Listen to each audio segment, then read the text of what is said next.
I'm Zibby Owens, and you're listening to the award-winning podcast, Moms Don't Have Time to Read Books. Please sign up for my newsletter at zibbyowens.com for updates on podcast guests and lots of live events. Are you stuck at home but desperate for a couple of kid-free hours? You can hire a virtual sitter now with our partner Urban Sitter, the website and app that makes it easy to find, book, and pay background-checked sitters and nannies. As stay-at-home restrictions ease up, you'll be ready to find a trusted sitter for every scenario, whether it's a campless summer or unpredictable fall school schedule. So sign up at urbansitter.com and you can get 25% off your first Urban Sitter membership with promo code SUMMER25, all capitals, SUMMER25, which is good now through May 31st. So again, go to Urban Sitter and use code SUMMER25 to find your next sitter, which is a gift that keeps on giving. Hi, everybody. I recently did an Instagram Live with Lena Dunham, who probably needs no introduction, but she was the creator, writer, and star of the HBO television series Girls from 2012 to 2017, for which she received several Emmy nominations and 2 Golden Globe Awards. She also directed several episodes of Girls and became the first woman to win the Directors Guild of America Award for Outstanding Directing of Comedy Series. Prior to Girls, Lena also wrote, directed, and starred in the semi-autobiographical independent film called Tiny Furniture, for which she won an Independent Spirit Award for Best First Screenplay. Now, most recently, Lena has written a book throughout the coronavirus pandemic called Verified Strangers. It's a serialized book in which she released a chapter or 2 a day and even let readers who read it on Vogue.com choose what would happen to the main characters, which is really awesome, especially coming from the #1 New York Times bestselling author of Not That Kind of Girl. So it was a huge thrill to interview Lena and talk to her about books and everything else. I hope you enjoy our conversation. Hi! This is gonna work. Yay, it worked! Hi, Zibby! Oh my God, I was so scared. I was like, my technological inabilities are going to ruin this. I'm so happy to see you. Oh, you too. Oh my gosh, You're my favorite book queen and book fairy, and you've been such a big part of my isolation listening to your voice. So it just means the world to be here with you. Oh my gosh, you're so nice. Thank you. And I just have to say, like, what you do, lifting writers up, especially female writers, in such a, like, it's already hard enough for anybody to get their writing heard or seen. And the way that you like host and welcome talents, not to mention what an amazing writer you are yourself. I read your piece about your hysterectomy and related deeply. I just feel really lucky to be on this live with you. And I even brushed my hair. Well, if you brushed your hair, then I know it's going to be fun. Thank you for saying that. Thank you for saying all that. That was really, really nice of you to say. So just like, thank you. And I'm so glad that you've been listening to my podcast through the pandemic. That's amazing. I love it. And I have been reading Verified Strangers, or I had read until it ended. Oh my gosh. I like, cannot believe you've actually been writing that real time. Is that really true? It's like too good. That's so nice of you to say. And I reread it, and there are definitely some incredible clunker sentences in there. So thank you for saying so. But I have to say, like, my first reaction when I heard we were going to be stuck inside, and obviously we all thought it was going to be a shorter period of time at first. We were all like, oh, this will be a little experiment. Obviously, it's been much more complicated and tragic than that. But I just thought about the idea of serialized storytelling. I had just recently been reading about Charles Dickens and the fact that through the cholera outbreak of, I believe, 1854, he was writing a serialized novel. And it's a form so many, I mean, he did it. That's how Middlemarch was written. Stephen King's written that way. So it just seemed like an amazing thing to try and kind of an Olympic exercise to put yourself through as a writer. And it gave me so much, like, I will never say a snarky word about a blogger, a journalist. They can say whatever they want about me for the rest of time. The amount of content those people are slamming out, I will never snap back. So, but how did you do it? Did you just decide, like, how did you even come up with the plot and the structure? Because there was so much, and the idea that the audience could weigh in. I mean, that was brilliant. Well, thank you. I just wanted to do something, honestly. I missed when I had a TV show, and hopefully I'll have one someday again, the connection that I had with my audience every week, even though we weren't necessarily responding to them, every season, of course, their thoughts about the characters and ideas leaked into my work. And I missed that connection to an audience and that connection through character. And I feel like so much so in this day, we're connected to personalities, whether it's influencers. I mean, I feel like I know you. I do know your husband, but who I'm obsessed with. But like, we feel like we know real people, but I sort of missed that sensation of feeling like you know a character. And so from that, I tried to think about someone who was relatable to me, but I also really wanted to give myself the challenge of writing someone who wasn't me. So Allie sort of came to me. She's way cooler and cuter and also sometimes messier than I am because I spend more time in my house. And I also just wanted to play with the concept of a romance novel. And what I love about, I used to really like have this sort of, I remember like a stupid, snotty attitude about thinking of romance as like chick lit or unserious. And then I realized like I had actually been colonized by the very ideas that the world wants to impose on women. And I actually think like what I love about romance is it allows for fantasy and it also allows for self-reflection. And so the idea of a character who is having all of these various types and styles of lovers thrown at her and the way it confused her inner world, that was really exciting to me. Totally. I couldn't decide who I wanted her to end up with. I wanted to understand like why the guy left. Like, I don't know. You left so many. And even when people voted constantly in a way that I didn't think they would go. So I learned to stop preparing chapters because I absolutely never knew what was going to happen. So I was what I loved was how consistently the audience just purely surprised me. And I also was actually thinking a lot about Far From the Madding Crowd, the Thomas Hardy book, and the way that even though it's this really dense, I mean, I think he's like a deeply feminist writer. And even though it's this really dense piece of literature, at its core, it's really about a woman choosing between three lovers and what the choice she makes says about her. And so I loved using that classic format, but letting other people weigh in. And you were amazing. Like, I don't know how you do it. You read the first 2 chapters and were like, oh, by the way, here are a few little like linguistic things that your editor missed. And I was like, you have a billion kids, a podcast, you're writing your own book, and you just managed to make my novel better and copy edit it. No, stop it.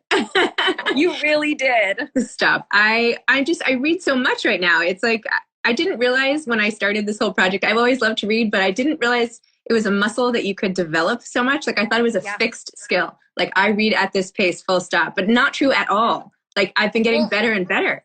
What I've wanted to ask you, I took a speed reading class in college and it was the best thing I ever did. But what I've wanted to ask you is, you started this because books are your passion, but once it became something that you did for a job, did your relationship to reading change? Do you have your work reading and your pleasure reading? Do you separate it, or is it all about just bringing to your listeners what excites you? It's all about bringing what excites me. I don't read anything I don't want to read. I mean, I don't know. I don't want to recommend things if I'm not excited about them too. And I mean, obviously I can't love every single book, and I'm sure you feel the same way. But there's something about it that really speaks to me. Maybe it's something really cool about the author. Maybe it's a unique structure, or maybe there's just always something interesting, I feel like. So, no, cool. It's not, I don't view this as work. This is like totally fun for me. So, I mean, and it's funny, really I remember that's amazing. And like making your pleasure your work is amazing. And I also love that you're instilling like the fact that you like moms can read too. Moms don't have time to read. You're instilling in your kids that actually like reading is self-care and reading is a way to like disappear. And I mean, I don't know if your kids are rebelling or they're becoming book lovers too, but it's amazing. Oh, thank you. Yeah, they run the spectrum, but authors are just so accessible to them in the way that I always wish they had been for me, right? I feel like when we were growing up, well, I'm much older than you are, but when I was growing up, it was impossible really to, I would write letters to authors who I thought were amazing, but there wasn't really back and forth. And now with Instagram, like I still feel like a kid in the candy store that like I can go in and see like all these amazing authors and where they're having breakfast. Cool. Right? Oh my God. I remember writing a fan letter. The first one I wrote was to Nikki Giovanni, the poet, and like looking up in the book where her publisher was. Yes, that's what we did. I did it with my mom. I wrote them to Judy Bloom. I mean, I was like, I will get into contact with these people. And did you ever get a form letter back and it broke your heart? Well, I started actually one relationship with an author where we became pen pals. Her name was Zibby O'Neill and she lived in Michigan. And then after a couple years, she had the same name as you. She had the same name as me. And I was like, oh my God, there's a Zibby in a bookstore, and like freaked out about it. And she ended up coming to New York and taking me for tea at the Plaza. And I was in 5th grade. It was like That's one of the best stories I've ever heard. Because tea at the Plaza is also, as you know, being a fellow New York girl, I read an article where you described going to school with your little bag and your loafers and I could so see, it made me think of, do you know the Madeleine L'Engle book, Camilla? Yeah. It's about just a kind of girl finding herself uptown New York City, and takes place, Camilla was in an era before you, but I was like, oh, that's so glamorous, especially because since I lived downtown, I always really idolized. I thought uptown girls were really sophisticated and knew more, and because you were near museums and glamour. And then, of course, I've heard now my friends who went to school uptown be like, I thought you guys were so cool. And that's what I was about to say. Yes. I was about to say, I thought the downtown girls were the coolest thing ever. And the boots and the clothes, and it was a whole nother world. I was never the boots girl. I was always the girl following the boots girl around, which is probably why I'm a writer and not something else. Because and I'm curious, now that you're writing, and I'm so excited to read your book, did you always think of yourself as a writer, or did it Lena, I am supposed to be interviewing you. You are now trying to interview me. It's a dialogue. I'm curious. Did I always want to be a writer? Did you think of yourself as a writer? Or did it take did you think of yourself as a reader and being a writer came next? I always wanted to be a writer. My grandfather published this little book I wrote in 3rd grade. And I have from the minute I could hold a pencil, I was writing nonstop in journals and all the rest. But to consider yourself a writer, you can consider yourself a writer. You have a #1 New York Times bestseller and all the rest. Please. And you're obviously a writing genius. But I feel like I can't really call myself a writer I interview a lot of authors who say the same thing. And I'm like, right, but you actually have 3 books on the bookshelves. But you know what? I tend to think, I used to think it was a female thing. Then I read that Saul Bellow had such a bad sense of imposter syndrome. He couldn't even get things done. I just think there's something about, because it's such an impossible dream to have people read and relate to your work, it can be really hard to say the words, I'm a writer.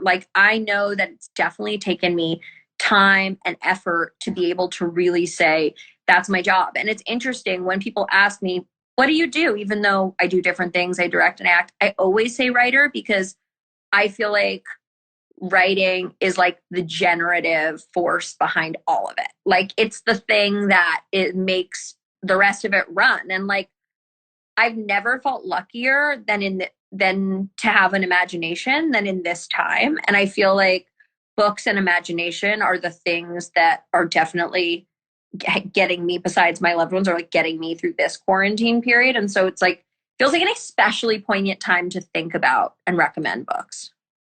And what does writing do for you? What do you love about it? Have you always loved it? Is it a way to make sense of the world, or is it more an escape, or I don't know. What does it do for you? I've always loved it. I always joked that I wanted to be a fashion designer till 4th grade, and then I had a career change. But I think for me, the thing about writing is and I think a lot of writers feel this way. I always felt like I was observing the world. I wasn't fully engaged. There was some part of me, even if I was in the middle of a party talking and laughing, that was in the corner watching and trying to understand. And that's the part of me that's a writer. And that's the part of me that's always there. But also when I'm writing is weirdly when I feel most present. When I'm working on a new memoir right now, and it's almost I can feel more present in my memories writing them than I did when I was in them. And that to me is it can be painful, but it's also the great gift. And the fact that writing always allows you, no matter where you are, to create.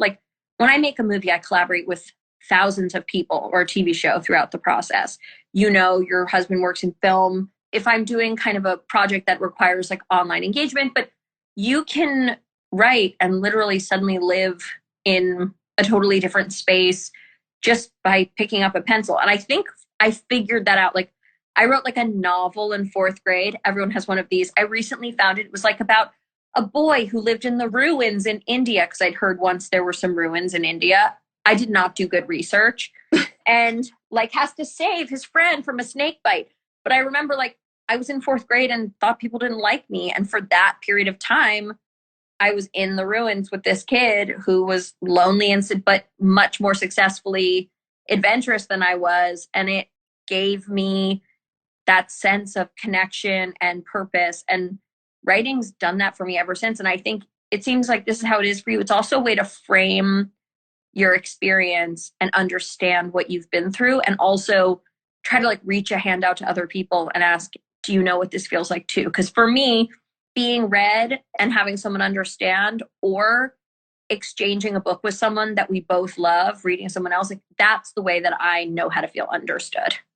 Absolutely. Yes. I think there's nothing better than sort of opening up how you feel and then just being like, am I alone in this, or does anybody else feel this way? Even like on Instagram, Every so often I'm like, am I the only one having a total panic attack about like crazy hornets coming to like invade New York City or something? Like, can I really take another thing? Like, why does this make me want to cry? And then everybody else is like, no, I get it too. And the beautiful part of the internet is that it's brought some of that connection. But like, you know, when I was a kid and I read Are You There, God? It's Me, Margaret, I was like, I didn't know other people had these thoughts. Right.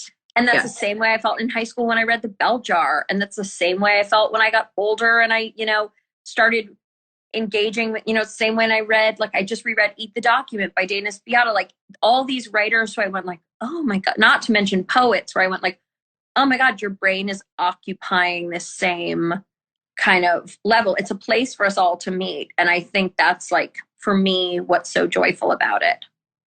That's a great way to say it. It's completely true. Yeah. That's just how people, it's like the only way people can really like let their guard down and share what's going on and connect. And I feel like, because, you know, both my parents are artists. My mom's a photographer. My father's a painter. And I know that for them, those mediums do the same thing for them. And I love to paint and I love to watercolor, but like, there's a totality for me. Everyone just loves their form of expression. There's a totality for me to the form of writing. And, you know, I just find books comforting. Like if you look around, you know, my room, there's just like piles of books and crap everywhere, just because it's like, I almost need to organize them. Like, okay, my dramatic friends are over here and my funny friends are over here. And that's something that I can just like remember childhood for a moment. So I have everything from like the biography of L.M. Montgomery to, you know, a book about like, you know, neuropsychology, to one of my best friends, Bill Clegg, has a book coming out called The End of the Day that's gorgeous. And I just keep it by my bed because it reminds me of him. Like they're living all around me. I'm interviewing him. I'm excited. You are? Yeah, He's yeah. one of, like truly my best friends in the world. No way. And that book is so, have you read it yet? No, I started it and I read his first book, but not his second book. Have you ever read A Family's Incredible? And then obviously Portrait of the Addict. And he's been like a huge force in my writing life. Really? I didn't even know that. He's my first reader a lot of the time. And so what I love is I haven't seen him in 6 months now, but his book is by my bed and I literally like clutch it to myself. Oh, that's so nice. That makes me feel good. What are you literally reading right this second? I am reading Wally Lamb's I Know This Much Is True again, because I'm interviewing him next week, which I'm really excited about. His book, that's a good get. Yeah, I'm excited. I keep getting offered these like amazing things. I'm like over the moon these days. But his book is going to be this Sunday, the 10th, probably the day this is coming out. At night, his book is being made into an HBO limited series. So I'm going to watch it and then I'm going to interview him next week. He really is a big one for me because my grandmother, who was like my best friend, she was from Connecticut, the part of the world that Wally Lamb writes about, and she was obsessed with him. So to me, like, I remember sitting and taking her Wally Lamb when she reading She's Come Undone and being like in 3rd grade and being like, I don't think this is appropriate for me, but I'm going to read it anyway. Like his books were had such importance in her house, and they meant so much to her because I think she felt very seen by him because he understood the psychology of the region she came from. And so Wally Lamb's a big one to me because to me, he was like the start of adult books. Like I remember a few of the writers who just like started off for me the idea of adult reading and how sneaky and proud I felt. And he's a big one. So that's an amazing one to reread. My introduction to adult books was Judith Krantz, because my mom would just put these like romance books by my bedside because I like would fly through all the kids' books. And yeah, I'm like, I can't believe some of the stuff I was reading. Oh, I like still think about some of the stuff. Like I just remembered because I rewatched this movie Susanna Moore has a new novel out and my parents knew her. And so somehow I got my hands on In the Cut, which is like a sexual thriller that close your ears for a second. I think involves a woman having sex with a dog. But like definitely involves discussion of it. And like, I recently rewatched In the Cut, the movie, and I thought, I cannot believe, I thank God fourth grade me literally just didn't know what any of it meant. And so I would sort of be like, that was that whole part was confusing because thank God there was enough innuendo that I didn't know about like the full on S&M that was occurring. But I do love that my parents sort of went as like, my parents were strict about what I could spend on and they were strict about what I could watch on TV. But when it came to the bookstore, especially like the Strand, literally nothing was off limits. Like if I came up and I was like, I want to read this history of modern nudes, they were like, okay, because they just couldn't see what could be bad about a book. And if I had questions, and so that's like, for better or worse, kind of what raised me. And I was just remembering, did you ever go through the phase where you read One Last Wish books, like the ones about all the girls with terminal illnesses who go to camp to like have a last wish? No, but I wish I had. They were like teenage romances that took place between like a kid who had leukemia and a kid who needed a heart transplant. And they were like these tragic kind of teenage Nicholas Sparks doomed romances. And they were my obsession. Like for whatever reason, all I wanted to read about was kids with grave illnesses falling in love at camp. And it was like I would dream about them at school. I mean, and now I look back and I'm like, that is the craziest genre, especially because it was meant for kids, but there's something for everyone. No, I was all into Sweet Valley High and like I'm like in a different generation here, but the books I wanted to read were like perfect blonde high school prom queen in like somewhere random. like a life that I was not ever going to live. I love that too. And I also had every single book in the Babysitter's Club series. My favorite, which I still reference a lot, was one called Boy Crazy Stacy, which was about when like Stacy had too many crushes and it turned into a problem. I also remember thinking kids are so weird. Like I thought Stacy was cool because she had diabetes. And I was like, Stacy's special because she has diabetes. Now, as an adult chronically ill woman, I understand that nobody wants diabetes, but it was almost like thinking braces or homework were cool. I was like, Stacy's mature and hot and she has diabetes. I want to be just like her. So maybe you had some sort of like premonition or that something was off or you were trying to work through some sort of medical. No, seriously. But I was like, God, I feel like a real Stacy. And then I recently mentioned it to my friend and she was like, oh, I was a Claudia because she wore funky earrings and loved junk food. Like the things we remember are amazing. How is your health? Are you feeling okay? I'm feeling really good. Thank you. I'm home in Los Angeles, which has been amazing, surrounded by my pets and my books. I swear this sounds crazy, but I was living in a rental house in London and very lucky to be there for work.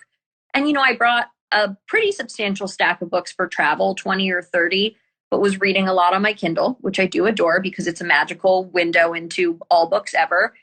But I swear that when I get back into my house and my books are on the shelf, the stabilizing effect, and the first thing I do is like walk around the house and just shuffle them into nonsense piles. Like only I understand right now why the books that are in a stack over here, it's like so random. Like only I understand why a book called No Happy Endings is next to The Land of Men, is next to like the new Susan Orlean book, except it's just about a feeling, and that's like where I know they must be together. I feel like I gave you some of those books, didn't I? Yes, you did. Some of them, oh my God, some of them are Zippy books. Hold on 1 second. I'm just finishing up an Instagram Live. I just got a knock. I think it was my dog being naughty. Oh my gosh, too funny. But you did, and I have my tote from you, which once I can leave my home again, will be full of groceries. Oh my gosh, I miss the grocery store. That's like the hardest thing. It's like not having access to normal food and whatever.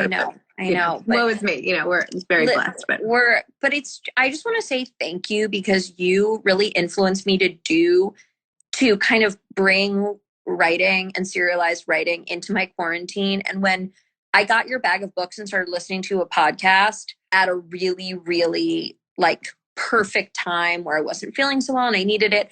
And I felt such a lifeline to you. So just to get to talk to you, so fun. And I can't wait till I'm interviewing you about your book. Oh, you might have to wait a while. Well, thank you. Thank you for saying such nice things. Thank you for talking books. I could talk books with you forever. Me too. And tell Kyle that I love him, because he's the most positive and joyful person alive and should have his own reality show. It's true. He absolutely should. Yes.